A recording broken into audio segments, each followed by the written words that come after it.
Recording, ja, staat Stop. as 'n recording. Okay, daar's hy. Goed. En dan staan Môre Jan, dit is baie lekker om jou bekend te stel. Jan van der Merwe, baie bekende Suid-Afrikaanse kunstenaar, veral bekend vir installasiewerk. Ek is al baie lank al besig met Jan se werk. Ek het ook my D oor sy kunswerke gedoen. Ek gaan 'n klein ietsie oor Jan sê net. Jan was vir baie lank, jy kan my reg help, baie lank dosent by TUT, Tshwane Universiteit van Tegnologie. En Jan is veral bekend vir prosesse wat hy gebruik en vir materiale en vir my besonder aangrypende installasiewerk.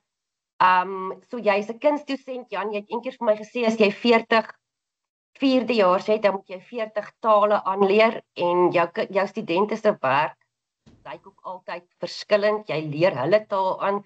Jy het tot 8+ studente op beslag gehad. Ek weet nie of jy dalk 'n klein ietsie wil sê van jou werk as dosent by TUT nie. Ja, ek dink die eerste ding is, ek dink vir my was dit 'n voorreg en nog steeds 'n voorreg om met studente te werk, om in hulle wêreld in te tree en betrokke te raak, want as jy kuns gee, en ek dink alle kunsdosente wat met kuns betrokke is, jy weet, is baie naby aan hulle studente, want daar is geen ander manier. Dis 'n baie persoonlike individuele groeiproses en ek voel altyd jy weet, as 'n dosent, as daar iemand voor jou sit, jy weet, en hy begin praat oor sy konsepte of idees en goed, dis eintlik maar deel van hulle persoonlikheid en hulle lewenservaring, so hulle deel dit met jou, en partykeer is dit soms seer goed, soms is dit ongelooflike ervarings of belewens en goed, en ek voel net as 'n dosent moet jy dit koester, en dis amper so of die student sy hart op die tafel uitpak, en dan klop dit daar voor jou, en dan moet jy vir hom sê, sit dit so gou as moontlik terug, en ons gaan daarmee werk, jy weet, en dit oppas. So ek leer baie by studente, en dit was my groot voorreg ook. Ek is tans nog steeds 'n deeltydse dosent, en Bloemfontein Universiteit het my nou vir 3 jaar ook gebruik as eksaminator, en was my groot voorreg om by hulle te werk. Ek was betrokke by eksaminator by ander universiteite ook, en so soms vra mense my nog steeds, en dan ek is ook in die skoolsyllabus, so ek kry baie kontak van skooliere wat vir my baie lekker is en wat gemotiveer is en wat soms baie interessante vrae vra wat jy nooit aan dink nie. En ja, so jy moet nogal weet vinnig dink, want hulle sien goed wat jy soms nie raak sien nie, en hulle het nuwe lewenservaring. So ja, en so enig van kleuterskoolkuns af tot kuns is vir my baie belangrik, jy weet, in die sin van, want ek sien myself in daai persoon se skoene, jy weet, ek onthou toe ek bewus geraak het van kuns, ek het nie kuns op skool gehad nie, ek het nie laerskool kuns gehad, en in die hoërskool, in daai jare toe ek daar was kuns nie aangebied nie. Ek het al die vakke gevat waarin jy kon teken, jy weet, soos biologie en aardrykskunde en bybelkunde, en ek het ook ander maats van my se take gedoen, waar dit kom by die tekeninge en plaas aandag gegee aan my teorie, maar so, ek het altyd op een of ander manier myself aan die gang gehou. Maar ja, so daar is 'n klein, my pa was nogal 'n baie kreatief. Ek dink hy is vroeg dood op 46, en ek dink hy was 'n gefrustreerde kunstenaar of mens. Sy pa was oorlede toe hy 11 was, so maar hy was 'n tipe van 'n inventor. Ek het altyd gesit en verstom. Byvoorbeeld, hy het een keer gerook, jy weet, en nogal baie gerook. Ek dink dit was miskien deel van sy hartprobleme ook, maar hy het uit eenvoudige plaatjie net gebuig, en dan in die een plaatjie kon die sigarette inpas, en dan is daar nog 'n plaatjie en dan kon die vuurtjieboks daarin pas, jy weet, want dit is 'n sak gehaak, jy weet, of hy het byvoorbeeld, voor ek nou gehoor het van klokhorlosies, of gesien het hy sy eie wekker gevat en een of ander gadget gemaak wat aan sy radio gekoppel was, en gaan die wekker af en dan gaan die radio aan, sulke goed, jy weet, en ek onthou ons het 'n baie eienaardige posbus ook op 'n stadium gehad, wat hy 'n hele posman gemaak het, ook uit blik per toeval. So ek dink my pa, jy weet, sy kreatiwiteit of om goed te verander, het indruk op my gemaak. Hy het self 'n bietjie geskilder, en my een ouma ek het 2 wonderlike oumas gehad, jy weet, hulle was goeie bakkers, maar ook my een ouma was besonder met, jy weet, sy het klere gestop en my rugbytrui gestop en sokkies gestop en ek was verstom, want sy het altyd ietsie reg gemaak en ek dink hulle uit die era wat hulle gekom het, jy weet, armoede en jy weet, hulle het alles gerecycle en weer reggemaak, jy weet, en ek het baie geleer met die stopwerk en om goed reg te maak en weer wat stikkendes aan mekaar te sit, wat miskien later in my kinders ook uitkom, die weet, probeer om goed weer te heg. My ma was weer baie mooi, fyn mens met bordierwerk, jy weet, en my pa het altyd vir haar, ek het nog van het altyd vir haar op mooi lappe blomme geteken en herhalingspatrone geteken en sy het dit uitgewerk. So, aan die een kant is dit hierdie mooi, fyn naaldwerk of bordierwerk en aan die ander kant is dit hierdie stopwerk wat om hierdie sokkie of om hierdie kledingstuk of wat ook al weer mekaar te hou, weet. En ek weet my ouma het altyd 'n gloeilamp gehad wat toe in moderne tegnologie was in haar kassie, maar aan die ander kant het sy ook 'n kalbassie gehad wat baie oud is. Jy weet, en ek het vir ure gesit en kyk, jy weet, hierdie regmaakproses. Jy weet, so ek dink daai kombinasie van goed het my baie bewus gemaak van materiale. En nou het ek ouer is en ek dink terug, waar kom hierdie goed vandaan? Want baie keer as ek werk in my werksprosesse, kom ek agter, dis eintlik maar goed waarmee ek groot geword het, jy weet, goed wat ek gesien het. En ek was net aangetrokke daar of gefassineerd daarna. Ek het in Ladysmith groot geword en dit is KwaZulu-Natal. 95% van die Anglo-Boereoorlog het daar groot geword. So ek was baie bewus van spioenkoppie, skoolkinders het gegaan. En dan was ek ook baie bewus van die weermagsbasis daar, 5 militêre basis. So ek het, toe ek in die hoërskool was, het ek skoolvriende gehad wat ek baie keer saam met hulle op Vrydae-aande gaan film kyk het en dan het ek oor die heining gespring. Ek dink het hoe gevaarlik was dit, want ek bedoel, daai soldate was gewapen daar, so, want ek wou nie omloop nie, is te ver, en dan spring ek daar oor die heining en dan hardloop ek huis toe. Maar in elk geval so toe ek nou groter word en veral as van net 6, het ek baie bewus geraak van, ons het gebly in Paradeweg nommer 9, wat grens aan die weermagbasis. So ek is as kind altyd hierdie aktiwiteite gesien by Kliprivier. Ek mag nie daar gegaan het nie, want dit was 'n area waar hulle baie keer geskietoefening gehad het, maar ons jong seuns en almal op die dorp het baie keer daar gaan visvang of probeer visvang, jy weet, of probeer swem in die rivier daar, wat eintlik baie gevaarlik is, want jy doen dit op jou eie.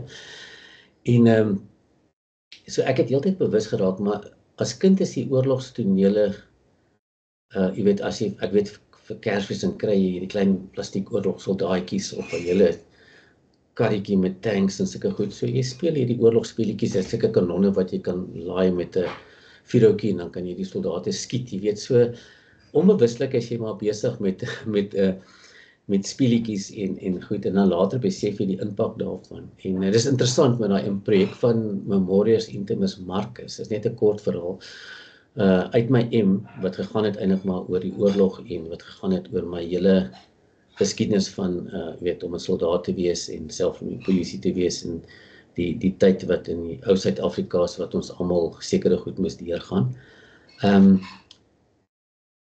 Het Fernando Alvim, wat 'n baie groot internasionale kunstenaar en kurator is, was al klaar besig met 'n uitstalling met die Kubane, Angolese kunstenaars en die vorige vyande en Suid-Afrikaners, en hy het besluit hy wil 'n uitstalling hou waar vorige soldate of kunstenaars se werk dan saam uitgestal word, maar hy het per toeval my werk gesien, my uitstalling gesien, want hy het dieselfde, die ou African Window, die ou munt, het hy bespreek vir sy uitstalling.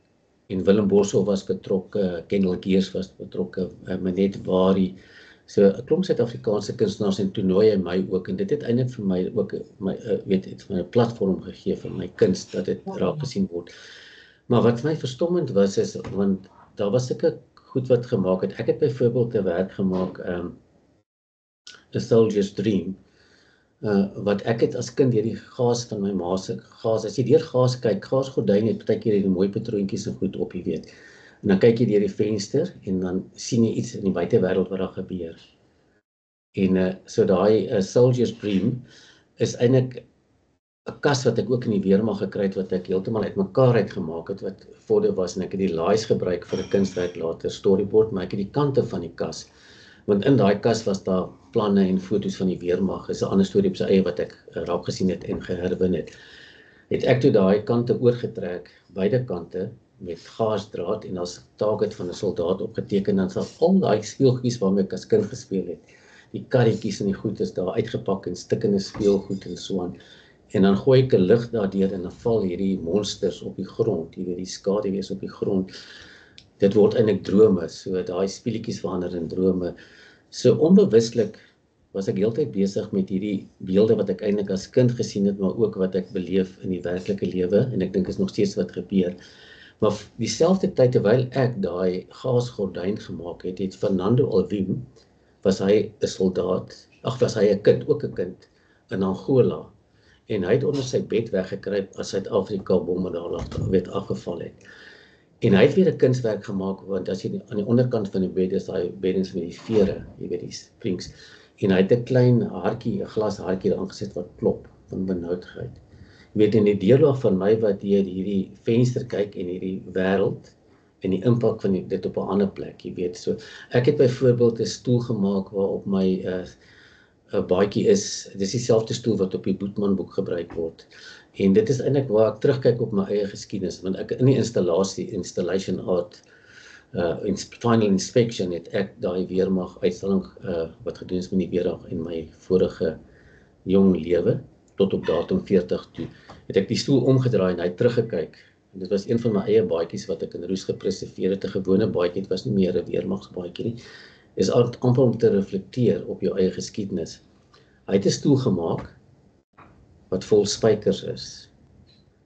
Jy weet, en dan sit sy stoel teenoor my stoel. Ek het 'n strykplank gemaak waar ons klere stryk. Jy weet, ek het daai weermag bed gemaak. Daar's geen wapens op nie. Die bed is net die bed se bed van die weermag moet jou bed baie mooi netjies opmaak. Jy weet, jy gebruik baie keer plankies aan die kante moet jy weet die dissipline en die netheid. En 'n koekie live seep en dan net 'n helmet, maar ek het nie wapens op daar nie. Dis 'n klein handdoekie soos jy 'n inspeksiebed opmaak, maar sonder wapens. En die bed bo begin eintlik die geroeste plate begin eintlik soos 'n map of soos 'n kaart raak, jy weet, van die wêreld. Hy het weer 'n bed gemaak wat 'n hospitaalbed is en dan is daar 'n speelgoed of poppe in en al die bene is afgeskiet onder die wind van al die landmyne. En ons het nie geweet van mekaar nie, dan word daai twee werke in dialoog met mekaar uitgestal. So dit was my 'n wonderlike manier wat ek my kinderdae, my grootword prosesse en jare, hier's iemand wat die vyand was in die verlede in Angola en dat die werke, hier kom twee kunstenaars, maar ek wil uit nou baie ander kunstenaars wat saam uitgestal het wat ook met dieselfde temas deel soos Willem Boshoff en Minette Wari en Kendall Geers en Wayne Baker, so dit is my lekker om deel van daai groep te wees. Maar vir my was dit net, jy weet, ek werk hier op my eie, met my eie wêreldjie en grootkort wêreld en ewe skielik kom jy goed in konteks en dit is wat met kuns gebeur, jy weet, ek probeer dit ook aan my studente oordra. Moenie jou gut feeling en jou lewenservaring goed onderskat nie. Want jy doen dit en jy doen dit want daar's niemand wat dit anders as jy kan sien nie. Jy het dit beleef en jy het dit ervaar en dis hoekom ek dan vir studente sê, ek wil nie karring aan jou wat jy het nie. En ek weet dit soms weet ek is nie iemand wat glo in die woord kritiek of kritiseer nie. Ek glo in 'n kreatiewe bespreking, jy weet. Ek sê vir studente ook, jy weet, kom ons hou 'n kreatiewe bespreking want sodra jy die woord kritiek of ietsie gebruik, ek vat myself, ek dink as jy weet, ek voel maklik skuldig of iemand voel dit is dalk miskien iets met ons godsdienst of iets te doen. Jy voel altyd skuldig, jy het iets verkeerd gedoen of jy weet. So Ja, so fyn loop maar. Sterk vir ons. Ja, so jy weet, jy is altyd daai guilt gevoel of wat het ek nou vir gedoen. En in kuns is dit 'n groeiproses. En ek sê altyd studente, alles is klaar daar binnekant, jy is klaar in jou laai, jy weet, sit dit in jou boek. En ek sê ook vir my studente altyd, jy weet, ek laat hulle 'n lys begin. En aan die begin van die jaar sê ek vir hulle, kom ons begin net agter in jou lys, in jou ideeboek. Elke dag of wanneer jy kans het, skryf net elke dag kontraste neer. Jy weet, lief en haat, mooi en lelik, hard en sag, min en baie, En jy kan Ek wil jou nou amper in die rede val. Ek wil nie in die middel van 'n sin nie, maar jy's nou besig om te begin praat oor proses. Ja. En ek dink dit is nou wat my fascineer van jou. Ek wil op dieselfde tangent aangaan, maar wat my fascineer van wat jy doen is jy het op 'n stadium genoem dat jy 'n proses volg wat jy ook in jou onderrig gebruik, maar ook in jou eie werk wat bestaan uit 'n paar komponente of elemente. Ja. En ek is geïnteresseerd in hoe jy daai 5 komponente uitpak. Ja, dis interessant wat jy het noem, jy weet, ek het dit nooit in my beginjare eintlik op myself toegepas nie en ek dink daar's 2 benaderinge. Ek wil net vinnig ek gaan nou tot daai punt kom. As ek na kuns kyk of as ek selfs gaan evalueer by universiteit of mense vra my of ek kry 'n nuwe groep studente ook. Ek is altyd bewus van die outsider artists en baie mense, nee ek wil dit nie so sê nie, daar's baie mense wat wonderlike werk doen, maar kyk soms met die verkeerde oë na outsider artists, tot daai outsider artists homself bewys het, jy weet soos Jackson Sangwani, Helen Martins en daar's baie voorbeelde in die kunsgeskiedenis ook. Maar 'n outsider artist is 'n kunstenaar wat eintlik 'n behoefte het om met materiale en goed om te werk, jy weet, en hulle het ook soms nie opleiding nie, dit is net 'n drang, dit is net 'n drang, ek wil dit nie 'n passie noem nie, dit is net, jy moet dit doen.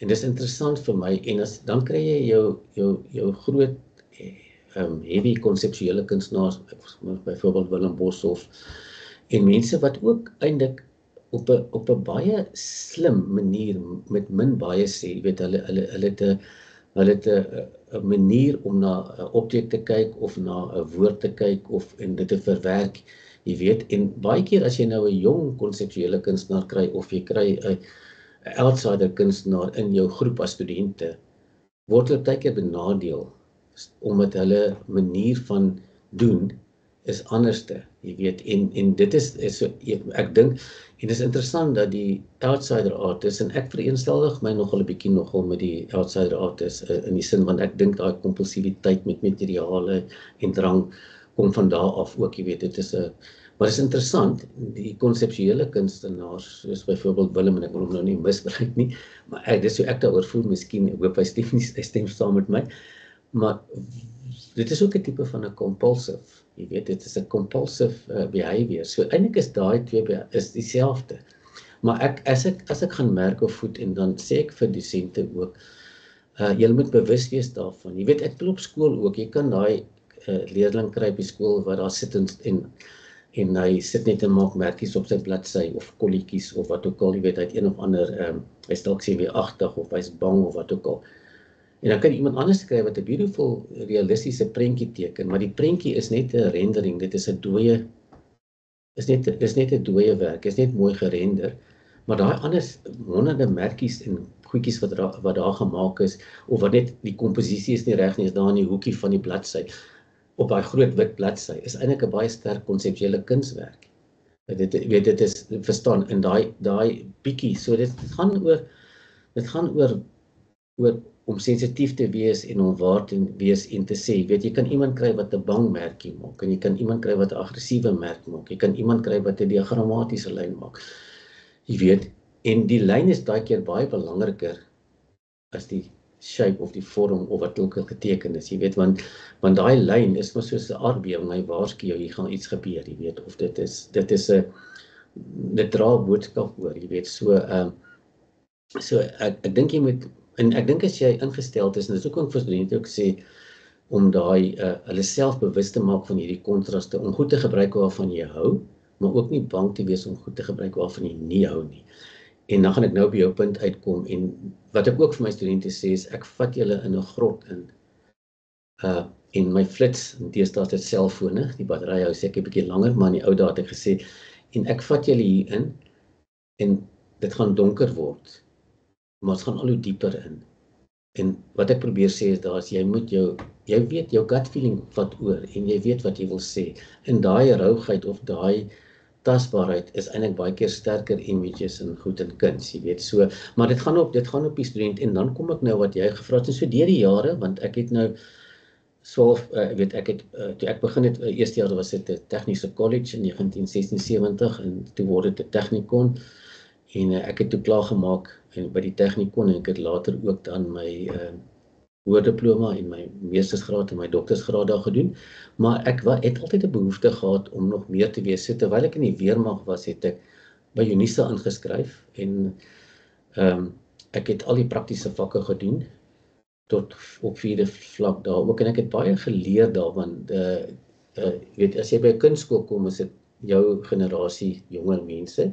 Toe ek nou 'n bietjie ouer is en ek gaan by UNISA, kom ek agter die meerderheid van die mense by UNISA is mense in hulle middeljaar of ouer en baie van hulle het ander beroepe, jy weet, die een is dalk 'n dokter of een is 'n ingenieur of hulle nou behoefte om kuns te doen ook, jy weet. En dan is daar ook vrouens, is 'n hele onderwerp wat laat in hulle lewe besluit het, maar jy weet, hulle kinders is nou groot en goed en hulle wil by hulle self uitkom, wat ook sin toe kom. So, dit is heeltemal 'n ander, en hulle het nog klitsessies gehad, maar ek het die meeste geleer om te sit en luister hoe hulle probeer verduidelik wat hulle doen en uit hulle verskillende wêreld. So ek dink die balans vir my by die Technikon aan die Tshwane Universiteit en by UNISA se ondervinding het my baie gehelp met die skool, jy weet, want dis waar ek maar geleer het van die, jy weet, van konsepte en die goed en prosesse en toe ek het nou maar begin gebruik met my studente ook en besluit en eintlik is dit 'n manier nie om vir studente te probeer manipuleer of om studente te dwing om iets te doen wat hulle nie kan nie. So ek sê vir studente, wat is jou konsep? Wat is jou idee? Pak dit uit vir my. Kom ons gesels daaroor. En dan sê ek vir hulle, okay, maar nou moet ons gaan en nou moet ons inligting versamel. Ek sê byvoorbeeld vir hulle, ek sê vir baie van my M-studente nog steeds, in plaas van om vir hulle files te maak op die rekenaar, en goed daarin te sit wat lekker is, maar dit is nie tasbaar nie. Kry vir jou 5 van hierdie fotostatiese bokse wat jy hierdie in die kantore kry, weet waar jou fotostaatpapiere is. En skryf op een konsep, skryf op een proses, skryf op een materiaal, skryf op een tegniek en skryf op een aanbieding. Jy weet, so en ek dink die meeste universiteite wat prakties gee, gebruik in elk geval dieselfde terminologie. Maar hoe ek het nou benader is dan sê ek vir studente, okay, daai prosesbok, daai konsep, hou jy maar altyd jou idees en goedjies en gedagtes ingooi. In jou boks van prosesse maak jy tasbare goed bymekaar, maar ook as jy ietsie lees, 'n sin sien of jy hoor ietsie of navorsing wat jy in 'n biblioteek gaan doen, gooi jy daarin. En dan is 'n interessante ding, ek onthou toe ek 'n student was in die 70s, maar ek dink in die laat 60s ook. Ek het agtergekom en ek wil nie veralgemeen nie, maar ek dink tegniek was nogal baie belangrik in die vroeë jare van ons studies. Jy weet, daar word baie klem gelê met eers 'n tegniek bemeester voordat jy nou 'n kunstenaar kan wees of so ietsie. En ek dink dit het baie kunstenaars se vryheid weggevat. Of hulle, ek bedoel as uitstekende kunstenaars, ek bedoel as ek dink aan die groep van 60s in Suid-Afrika, jy weet, daai wonderlike kunstenaars wat ook van oorsee af invloede gebring het en ons eie kunstenaars en ek bedoel, ja, dit is maar as jy gaan kyk na die Strauss en na die veilings, dit is ongelooflike kuns. As jy gaan kyk na die township artists wat baie erkenning nou kry wat reg is en dis weer eens daai outsider kuns en die kunstenaars, jy weet, en ewe skielik is maar soos die jazzmusiek en die goed wat ontwikkel. So ek spring nou 'n bietjie van gedagtes, maar so in die ou dae dink ek weet 'n tegniek, weet jy moes 'n tegniek bemeester, maar baie kunstenaars deesdae ontdek 'n materiaal voor hy 'n tegniek ontdek. En ek lê klem daarop, wat is jou materiaal? Waarmee voel jy gemaklik? Jy weet, wil jy werk met as jy 'n beeldhouer is, wil jy werk met soft sculptures, wil jy werk met 'n harde materiaal, wil jy met metaal werk, as jy skilder, weet wat is jou materiaal waarmee jy wil werk? En sommige kunstenaars gebruik baie nuwe materiale wanneer hulle metafories gebruik om 'n gedagte uit 'n beeld. Ek sien dit in baie installasies en goed. So die konsep in 'n way, as ek jou in die rede kan val, die konsep dryf jou keuse van materiaal, jou keuse van tegniek. So jy van wat studente partykeer sê is, ek wil hê 'n ding moet so lyk. Ja. Jy moet nie begin by hoe dit moet lyk nie. So ek Ek dink konsep moet bepaal wat vloei daarvoor daaruit. Jy begin met jou konsep, jou idee wat daar is, jy begin met jou prosesse en jy identifiseer materiale wat by hierdie projek pas en wat jy wil uitbeeld en wat jy wil sê. Maar dan die belangrike ding is, dan moet jy 'n meester raak op jou tegniek. So as jy dan besluit jy werk met sekere materiaal, plastiek of whatever, soos Buthelezi of jy weet van die kunstenaars, dan moet jy jou eie tegniek ontwikkel en jy word 'n meester daarop. En so die meesterskap of om die tegniese vaardighede bly belangrik, maar mens moet ook nie met tegniek jou kunswerk doodmaak nie. Dit gebeur soms dat 'n mold byvoorbeeld lek, jy weet, en tegnies is dit nou 'n probleem, maar daai dun stukkie fin wat daar uitkom of daai jy weet daar's baie keer gebeur daar in skilderkuns ook en gebeur daar iets wat jy nie beplan nie. Jy weet, so die tegniek is nie altyd die belangrike ding nie, maar jy gebruik dit om jou werksproses aan die gang te hou en dan gebeur daar in die werksproses met die tegniek gebeur daar weer nuwe goed. Ek weet hierso ietsie uitgaan hierso daar sê. En dan die belangrikste ding ook, vandat jy begin, as jy begin met jou konsep, moet jy nou 'n idee van hoe gaan jy hierdie werk aanbied, presentation, aanbieding. En ek bedoel, ons is in 'n era waar ons sit met multimedia, performance art, jy weet net gewone skilderkuns, drukkuns, tekenkuns. Maar ek bedoel, maak nie saak, jy weet, as jy 'n skildery maak, kan jy besluit, wil jy hom naby in die hoek hang, moet hy bietjie hoër hang, dat die mense dwing om op te kyk, moet hy moet dalk bietjie laer hang. Jy weet, so daai klein strategieë wat jy gebruik, of wat hang langs jou skildery, of wat staan voor jou skildery, byvoorbeeld installasies, wat se ruimtes gebruik jy, weet, en so, en hoe moet jy aanpas, want baie keer met installasiekuns, jou ruimtes verskil. Jy weet, jy kan 'n vertrek kry wat vol matte is, dan kan jy 'n vertrek kry wat sementvloer is, en dan kry jy, weet, dit wissel.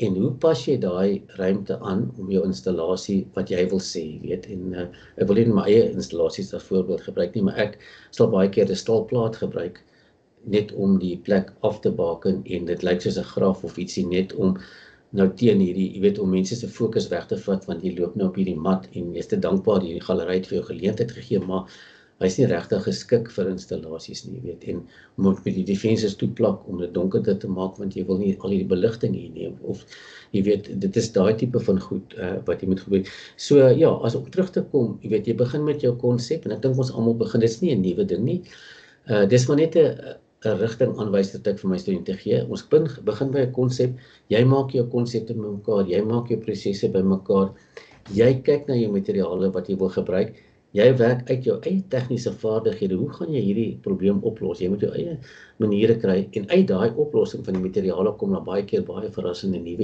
idees, en dan die opgewonde gedeelte is, hoe gaan jy hierdie werk aanbied? As jy deel van 'n groep uitstalling is, vra jy vir hulle, kan ek my werk miskien in 'n hoek sit, want ek wil dit graag hê, jy weet, ek wil dit graag so hoog van die vloer af hê. Jy weet, ek sê altyd vir my studente, julle is nou 3 jaar by my as studente, en julle het nou kinders, julle kinders is nou 3 jaar oud. Jy weet, gaan jy jou kind van 3 jaar op die straat sit, gaan jy jou kind van 3 jaar alleen los, jy gaan elke dag huis toe, jy voed jou kind, jy pas hom op, want eendag gaan daai kind na jou kyk. En as jy kyk na Robert Hutchins se carrière, vir sy loopbaan en alles, jy weet, hulle het nederig begin en swaar gekry, en op 'n stadium met hulle kuns na hulle begin kyk, nie altyd finansiëel nie, maar ek bedoel op ander vlakke ook.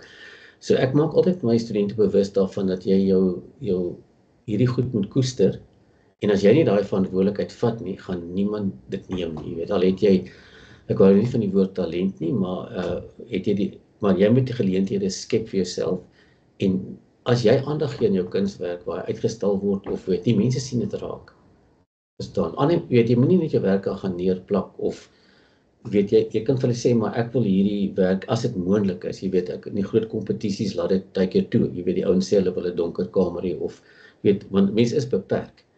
Maar so ek probeer altyd vir studente sê dat die hele proses is belangrik, jy weet, dis nie net die konsep en idee en dan los jy dit nie. Maar om af te sluit, ek dink die belangrikste deel vir enige kunstenaar is om die proses aan die gang te hou.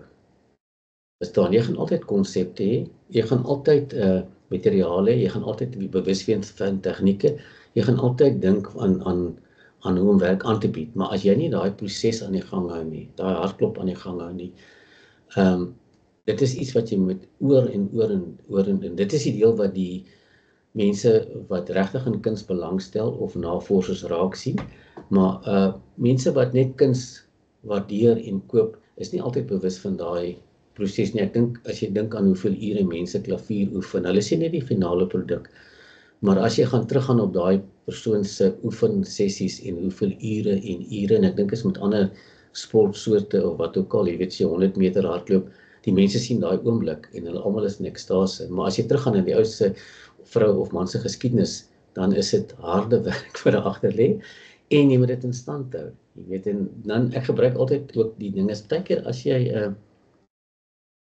ietsie 'n klein aartjie of ietsie raak geslaan het. Daai verantwoordelikheid om dit in stand te hou is baie keer moeiliker as baie keer gebeur dat mense in hul kunsloopbaan spring van die een klip na die ander klip toe, jy weet. En dit is as gevolg van die tendense in die wêreld. Dit gebeur nou in kuns, dit gebeur en hulle is bang dat hulle nou iets gaan verloor.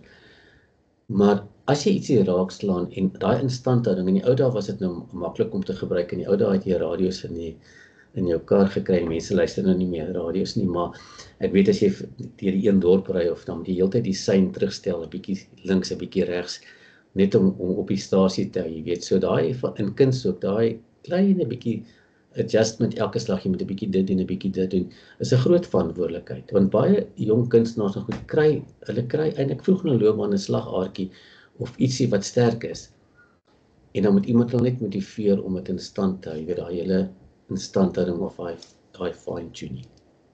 Dit klink vir my as jy so praat, baie dankie Jan.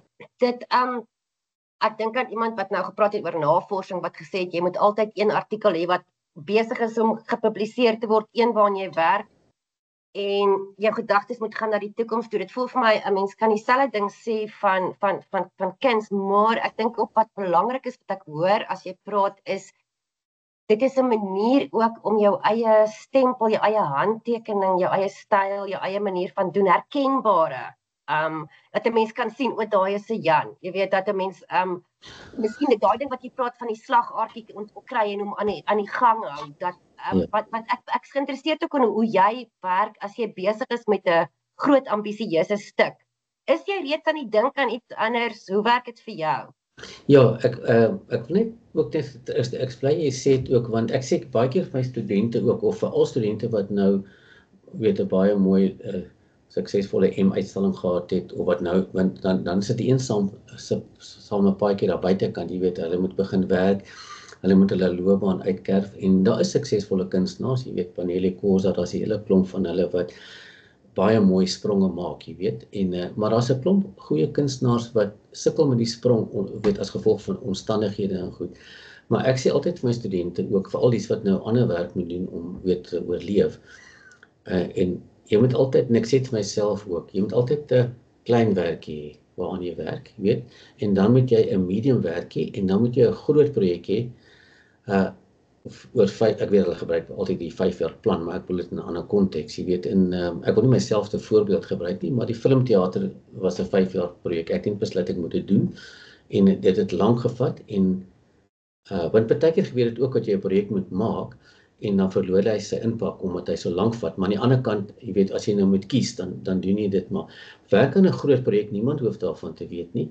Werk in jou medium projek, so as iemand jou nooi vir 'n groepuitstalling of ietsie, het jy 'n medium werkie wat jy verteenwoordig, en dan werk jy in kleiner werkies wat jy miskien kan verkoop, of miskien ietsie, weet net, wat nog steeds jou, jy weet, wat jou verteenwoordig, so, vir my is dit nie so belangrik nie, ek dink die mense wat oor kuns skryf soos jy, of mense wat navorsing, kyk na kunstenaars anderste, jy weet, na hulle style en so aan, ek dink kunstenaars, ek self, is nie, ek weet, die mense assosieer my met roes en verganklikheid en materiale en goed, maar vir my is dit nog elke slag, ek raak opgewonde oor die nuwe projek wat ek maak, maar ek is altyd bang om die werk bloot te stel, jy weet, in die sin van, maar aan die ander kant is daai onsekerheid ook belangrik, jy weet, want ek sê vir studente, sodra jy selfversekerd is, dan kan jou kunswerk sy impak verloor.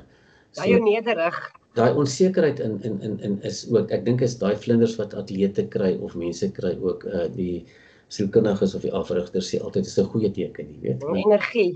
Dis ietsie wat daar so 'n spanningkie wat daar opbou. So ja, ek dink dit is maar te doen, maar ek dink aan die ander kant ook, en ek wil nie veralgemeen nie, ek dink tog dat kuns, maak nie saak wie jy is of so iets nie, dis eintlik maar selfportrette. Jy weet, al skilder jy iemand anderste, jy weet, al skilder jy iemand anderste. Ek dink, jy weet, as jy kyk na die ou kunstenaars ook, Gauguin, Picasso, Matisse, wie weet ook al, in die Suid-Afrikaanse konteks ook na ons kunstenaars. Dis verskillende style, weet, Walter Batten is goed, maar daar's ietsie van hulle, dis daai persoon, jy weet, Christo Coetzee, ek dink jy het baie van sy werk in versameling. So, dit word eintlik selfportrette van die kunstenaar, onbewuslik, en ek dink dit is seker 'n groot kos vir sielkundiges wat navorsing wil doen oor mense, maar ek wil as jy kuns doen, ja, so in my eie wêreld, en ek wil nie eintlik graag oor myself praat nie, maar Jy moet asseblief. Maar ek probeer so konservatief en eenvoudig leef, ek in die reëls nakom van die alledaagse, maar wanneer dit by my kuns kom, dan gaan ek oor dood en ek waag, dat ek baie keer nogal bang raak, jy weet, so, want jy gaan eintlik, ja, en ek sê altyd, ek sê vir my dogter ook baie keer soms, jy weet, dis beter om op die grens te bly, jy weet, nie in die middel van die magneet wees nie, wees nie bewus, en ek sê vir my studente ook, sit oogklappe op, deurskynend is. Fokus op wat jy moet doen, maar wees bewus wat aangaan in die wêreld, jy moenie in afsondering wees nie, maar moenie dat dit jou afvat van wat jy is en wie jy is en wat jy wil sê nie. Verstaan, want almal het 'n reg, dit maak nie saak nie. Elke jong student, elke mens het die reg om te sê wat hy wil sê deur sy kuns. Dis die verantwoordelikheid van die onderwysers en die dosente en mede-kunstenaars om ander kunstenaars of goed raak te sien, jy weet self ouers om aan hulle kinders raak te sien. Hierdie kind van my het hierdie belangstelling of hierdie gedragspatroon of iets, is eintlik 'n positiewe ding. Jy weet, jy kan dit op 'n baie sinvolle manier gebruik, en ek het baie geleer eintlik laat in my lewe op 40 toe ek die geleentheid gekry het om met verstandige gestremde kunstenaars te werk. Die projek in België is nou Ubuntu, het was Phoenix Unite, en ek is skoon jaloers op hulle, jy weet, want ek en Willem het al 2 dae gaan werkswinkels aanbied, en die kreatiwiteit, en daar's geen kompetisie nie, dit is net 'n energie van kreatiwiteit, en die kunswerke wat daar uitkom is ongelooflik, jy weet. So, en dis maar weer terug na my oorspronklike begin, jy weet, die outsider artist, wees bewus van hulle, wees ook bewus van die konseptuele goed. Ons is baie bewus van die goed wat in die middel gebeur. Maar daar is kunstenaars wat soms nie raak gesien word nie, en ook, ja, wat nie altyd die erkenning moet kry wat hulle moet kry nie, maar gelukkig is daar mense soos jy en ander mense in die akademiese wêreld wat wonderlike navorsing doen en artikels skryf en belangstel juis in die prosesse. Maar jy sien wat vir my ook interessant is en wat vir my aangrypend is van jou benadering tot mense en tot kuns en so, en is jy ekskuus, wat 'n mens kan noem 'n generosity of spirit, en dit is iets wat ek dink deurkom, dit is deels van hoekom ons hier gesprek het, is dat 'n mens met mede-kunstenaars ook bereid is om te deel. En nie net fokus op sê nou maar die kompeterende aspekte daarvan nie. Dit gaan op die einde baie meer oor dit wat jy kan deel, ook met mede-kunstenaars, en wat jy by hulle kan leer, en so aan. Ek vind dit ook aangrypend ten opsigte van jou benadering.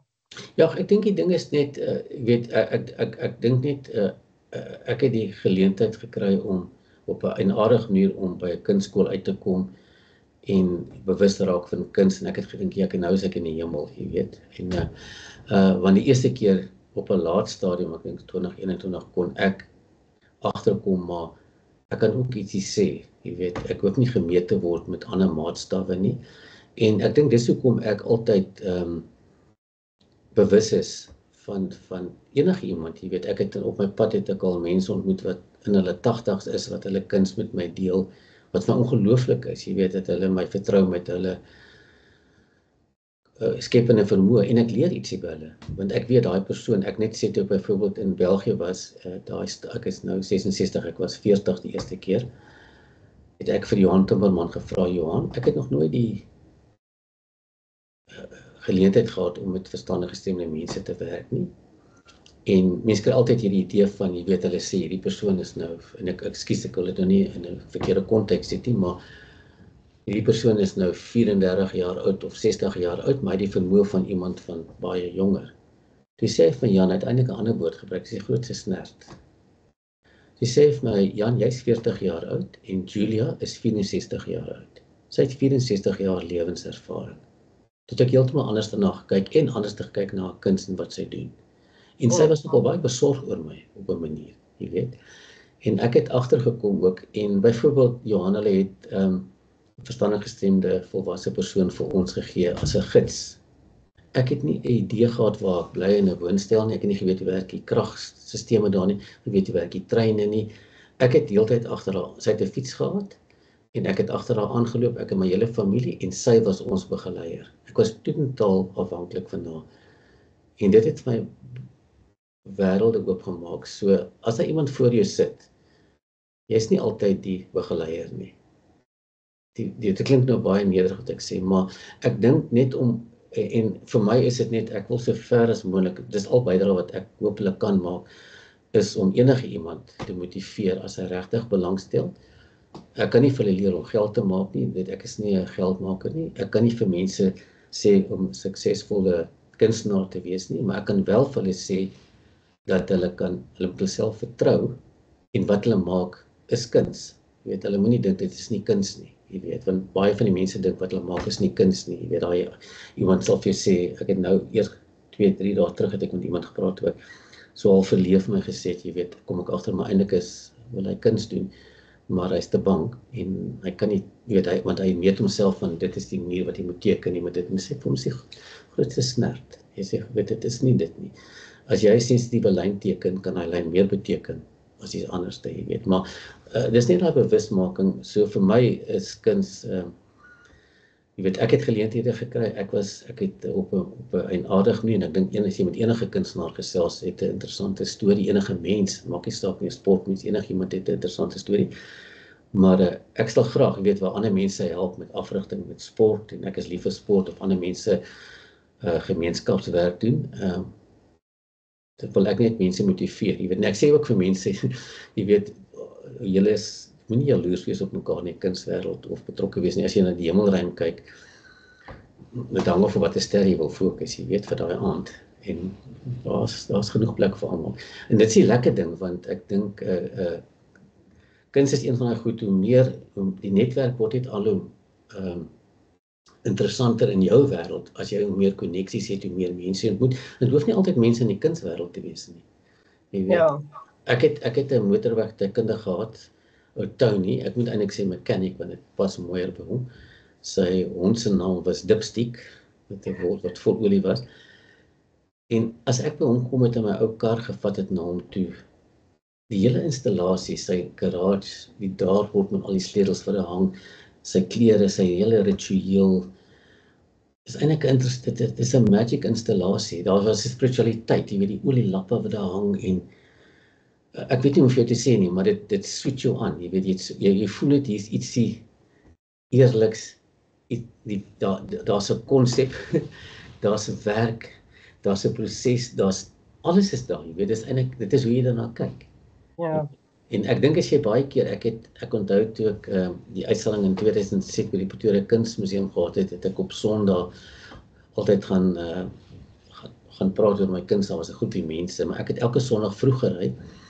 En dan, die uitstalling was vir 6 maande, en dan, as jy by die Pretoria Kunsmuseum gaan, en jy gaan om die draai, om 'n parkering te kry, en Saterdag ook, ek het Saterdag en Sondag gegaan, en dan, daar was 'n vrou, 'n swart vrou, wat daar groente verkoop het aan die linkerkant, van waar ek gery by Stopstraat, en sy het vroeg gegaan, want sy het haar stalletjie reg gekry, en ek het vroeg gegaan om my tegnologie in die gang te kry, maar wat vir my so ongelooflik was, sy het so klein besempie gehad, en dan vee sy daar hele stukkie sypaadjie daar skoon.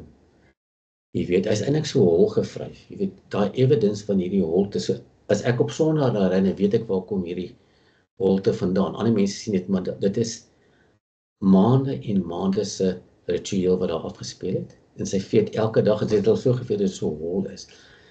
En dit is my so poëties, my so mooi, dit is eintlik ook 'n kunswerk, jy weet, alhoewel dit gaan oor oorlewing. Maar ek dink so daar's baie kuns daar buitekant of installasies of werksprosesse wat mense daagliks raak sien om hulle, jy weet. So dit kom nou neer op rituele. So ek dink rituele is ook belangrik in my kuns, maar in kuns. En so as jy die rituele in jou studente se werk begin raak sien en jy laat hulle sê jy mag dit doen, dan is dit verstommend, want dit op een of ander manier dwing dit respek af. Nie dat jy dit beplan nie, weet, soos daai vrou met haar besemara geveet, 'n kunstenaar wat rituele het en ja, so ek dink rituele en gepaard daarmee is daar ook ietsie vir my van spiritualiteit. Want ek dink sodra jy begin goed ritueel doen en jy gaan in 'n trance en jy gaan in 'n tipe van 'n werksproses in, daai spiritualiteit kom ook uit in jou werk, jy weet, ja.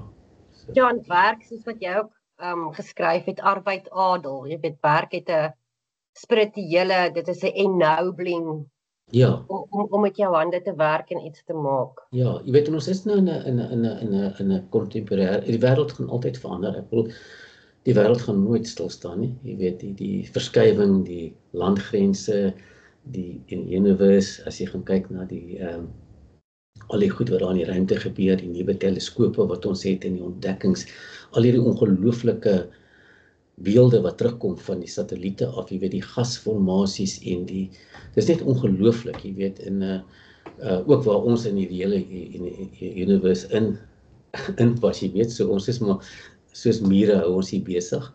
En ek glo as jy op mure fokus of baie fokus, dan word dit so fascinerend in daai wêreld, jy weet, en ek dink dit is maar so, ons is ook maar so, jy weet, elkeen doen sy ding en daar gebeur ietsie.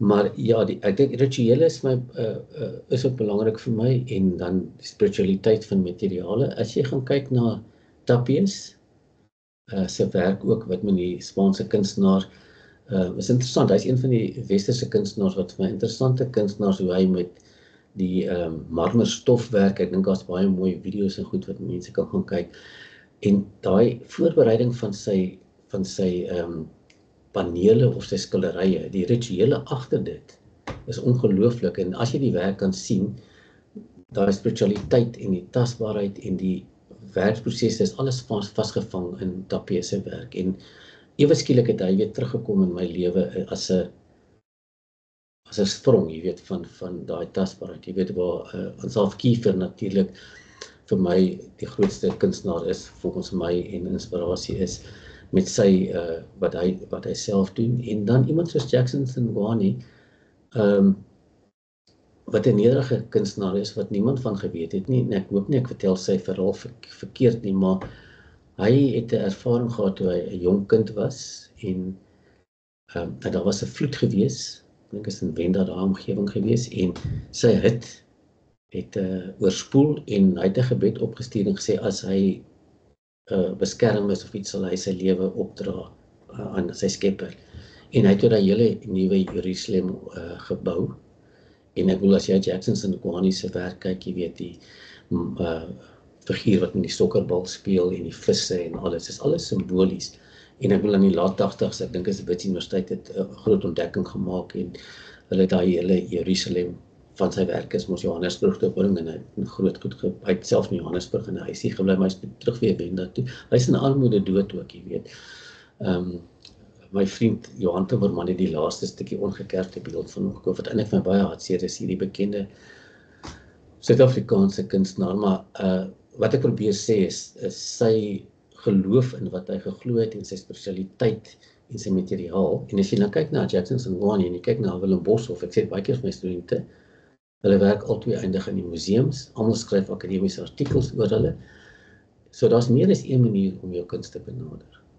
Jy weet, veral in Suid-Afrika het 'n ongelooflike bron van kunstenaars, jy weet, in die nuwe generasie kunstenaars, en ek dink as 'n herwaardering vir die kunstenaars in Suid-Afrika, as jy gaan kyk na die wonderlike kerkwerk en van al ons bekende kunstenaars wat nog leef en die wat oorlede is, so ek dink dat ek is baie opgewonde oor die kuns wat ek sien en die nuwe geslag kunstenaars, en dan wat ook nuwe tegnologie gebruik, jy weet, almal is bekommerd oor die nuwe tegnologie, maar ek dink tegnologie is maar net nog 'n nuwe tool of 'n nuwe materiaal. So die konsep en die proses en die materiaal en die tegniek is nou maar net iets anderste, maar so op die einde van die dag is dit die inhoud.